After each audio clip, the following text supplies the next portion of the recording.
Good Wednesday evening, Southeast Texas. We'll be watching our cold front. Still expected to sweep on into the area, coming up late Friday afternoon, early Friday evening with a band of showers, maybe a couple storms. Then a much drier air mass filters on in. We've got lots of green over us now. We go all the way down the scale, so very dry atmosphere filtering on in. Until that time, it's going to be warm and humid, uncomfortable.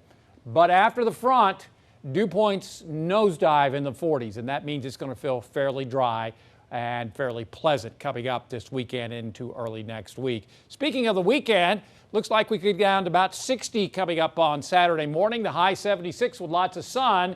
Sunday, beautiful after a chilly morning. Some of you are going to have to put those jackets and coats on, maybe some heating possible.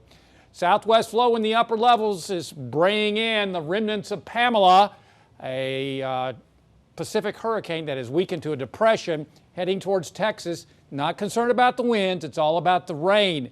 That's the potential. And again, it's over 600 miles of flash flood watches all the way from the Rio Grande past the Red River, all the way up to Eureka Springs and into southwest, looks like near Joplin, Missouri.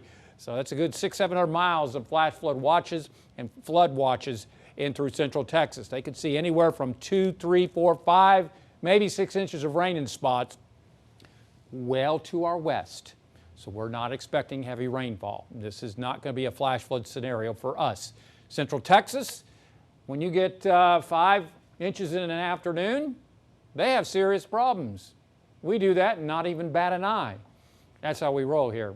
Otherwise in the tropics, looking at fairly quiet conditions as disturbance northeast of the Bahamas is going to be ejecting on off towards the north and east as that front, which is coming through our area Friday evening, kicks it on off to the east. Tonight looks fairly quiet, maybe a spotty shower, not going to end up with a heavy rainfall. And looks like lows will be near 70 in the lakes, low to mid 70s in the triangle. Tomorrow, partly sunny skies. Futurecast, at least this model, does not show much rain. I have my doubts. I'll go with 20, maybe 30% coverage, but that may be a stretch as most of the activity will be west of our area. Choppy seas on the Gulf of Mexico tomorrow around 2 to 4 feet. Looking at south winds at 10 to 15 knots, water temperature 81. Tonight, partly cloudy, warm and humid, less than a 10% coverage of showers. Near 70 in the lakes, mid 70s triangle. For tomorrow, yes, I have a 30% coverage. We're going to be capped.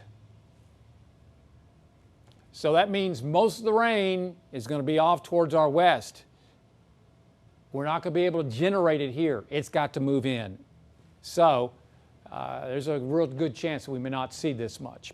Otherwise, a yellow bar day tomorrow. That's an iffy 30% coverage.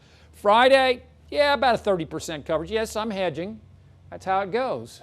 Looks like Friday, late afternoon, say after about 4 or 5 o'clock, unfortunately for football time. Looks like that 30% coverage, and a couple storms could be in. But I think most of the activity should be offshore by, say, 7:30, 8 o'clock in the evening. So we're hoping that it'll get out of here by football time, at least kickoff. Saturday is going to be a breezy, cooler day. Close to 90 on Friday. We could be about 15 degrees cooler. Lots of sun Sunday after a chilly start. Same thing on Monday. Chilly mornings. Pleasantly warm afternoons, nice rebounds each afternoon with highs in the mid-70s. Bone dry air, low humidity, very comfortable afternoons.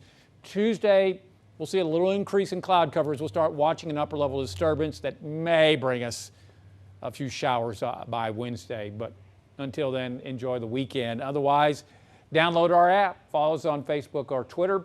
And as always, there's more weather at 12newsnow.com.